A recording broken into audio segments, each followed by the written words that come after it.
Welcome back to Whalefacts, the home of everything mind-blowing and slightly terrifying. Imagine it's the summer of 2026. You're enjoying a quiet afternoon in your backyard when suddenly the earth beneath your feet starts to vibrate. Billions of creatures that have been buried since the year 2009 are finally clawing their way to the surface. We're talking about Brood 14, a massive 17-year resurgence of periodical cicadas ready to blanket the eastern United States. But here's the twist. Not all of them are coming back whole. Some are infected by a nightmare fungus that turns them into mindless, drugged-up zombies. Let's dive into the 2026 Buzzpocalypse. Brood 14 isn't just your average summer bug. These are periodical cicadas, biological marvels that have been living a secret life right under our noses for nearly 2 decades. Think about it.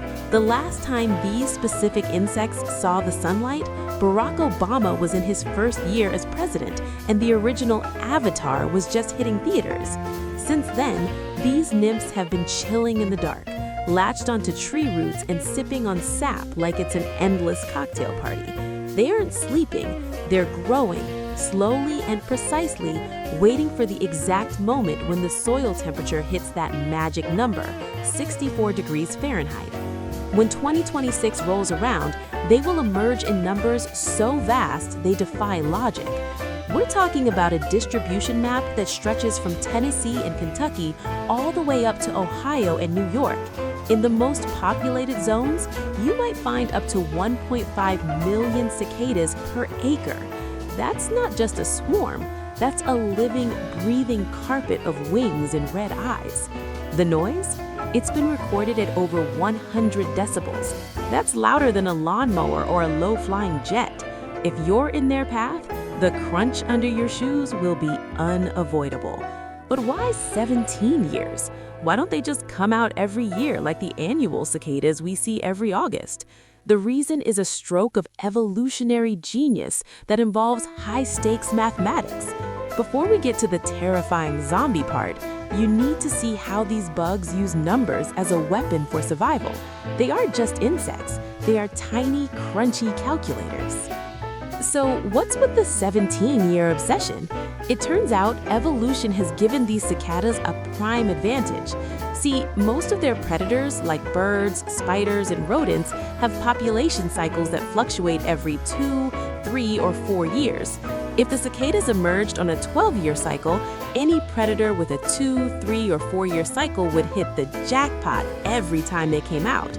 It would be an all-you-can-eat buffet that matches perfectly with the predator's peaks. By evolving a life cycle of 13 or 17 years, both prime numbers, the cicadas ensure they almost never synchronize with the boom and bust years of their enemies. It's a mathematical fortress.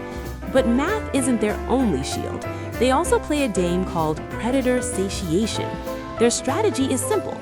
Show up in such overwhelming, ridiculous numbers that the local birds and squirrels simply can't keep up. A bird might eat 20 cicadas and feel like it's going to burst, but there are still a million more cicadas right behind it. The predators get stuffed to the point of exhaustion, leaving the vast majority of the brood free to mate and lay eggs for the next generation. It's nature's ultimate insurance policy. However, while the cicadas were busy outsmarting the birds, a tiny, patient killer was waiting in the dirt, counting the years just like they were. It's a specialized fungus called Massospora cicadina. It doesn't want to eat the cicada for dinner. It wants to hijack its mind, steal its body, and turn it into a biological weapon. And it all starts with a single, innocent-looking spore. Now, let's get into the stuff of nightmares. While these cicadas have been waiting 17 years to finally see the sun, a tiny, patient killer has been waiting right there with them. Meet Massospora cicadina. This isn't just any fungus. It's a highly specialized parasite that only targets periodical cicadas. It's like a real-life version of The Last of Us, but instead of clickers, we have buzzers. The horror begins as the cicada nymphs tunnel toward the surface. They brush against fungal spores that have been lying dormant in the soil since the last emergence in 2009. Once the cicada molts into its adult form, the fungus begins to grow inside it, consuming its internal organs for fuel. But it doesn't kill the host. Not yet. Instead, something truly grotesque happens. The back end of the cicada, its entire abdomen, including its reproductive organs, literally falls off. It's replaced by a chalky, white, pencil eraser-looking plug of fungal spores. Scientists have given these infected insects a terrifyingly accurate nickname, flying salt shakers of death. Why? Because as the cicada flies around, trying to live its normal life, it leaves a trail of spores falling from its disintegrated backside, raining down death on every other cicada below. But the fungus is smarter than just random luck.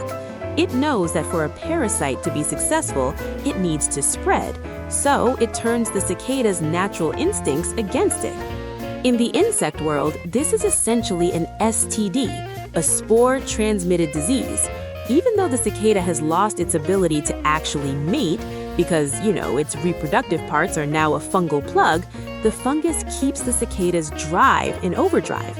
It forces the infected host to seek out partners. The infected cicada will attempt to mate with anything that moves, spreading the fungal plug to every healthy cicada it touches. It's a biological hijacking so precise, it feels like science fiction. But the real question is, how does a creature with its lower body missing have the energy to fly, crawl, and mate? The answer lies in a high-stakes chemical cocktail that would make a rock star blush. You might think that losing half your body would be a bit of a mood killer, right? Normally, a cicada with its abdomen ripped off would go into shock and die, but Massospora has a plan to keep the party going. Researchers recently discovered that this fungus produces a very specific chemical, cathinone. For those not in the loop, cathinone is a potent amphetamine, a type of speed. The fungus is literally drugging the cicada to keep it hyperactive. While the body is falling apart, its brain is being flooded with stimulants that mask the pain and keep its energy levels through the roof. It's the Walking Dead, but on a massive dose of caffeine and adrenaline. This chemical mind control ensures the flying salt shakers keep flying until the very last moment. But it gets even weirder. The fungus doesn't just use stimulants, it uses psychological warfare. In the world of cicadas, males make a loud buzzing sound to attract females, and females respond with flicking their wings. This is the Tinder of the insect world. When a male cicada is infected with Massospora, the fungus alters his behavior. He will still buzz like a male, but he will also start flicking his wings like a female. This gender-bending trick is a trap.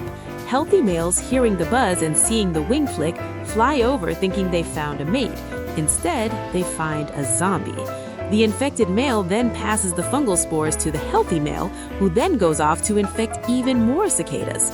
It's a brilliant, albeit horrifying strategy of sexual deception. Now, you might have heard of other zombie fungi that contain psilocybin, which is the stuff in magic mushrooms. While a related fungus does that to annual cicadas, our 17-year Brood 14 friends are dealing specifically with the amphetamine version. They aren't tripping, they're tweaking. They are biologically programmed to be tireless, hypersexual spreading machines for a fungus that is eating them from the inside out. It's a tragedy written in chemistry, and in 2026, we're going to have a front row seat to the madness. Don't worry, these zombie cicadas are harmless to humans. They don't bite or sting, they're just very confused and very drugged up. This 17-year cycle is actually a massive win for nature, providing a huge nutrient boost to our forests once the billions of insects eventually decompose. It's a messy, fascinating cycle of life and death that only happens once every 20 years. Thanks for hanging out with us at Whalefacts. If you're excited for the 2026 invasion, hit that like button and subscribe. Don't forget to comment zombie below so we know who's ready. See you in the next one.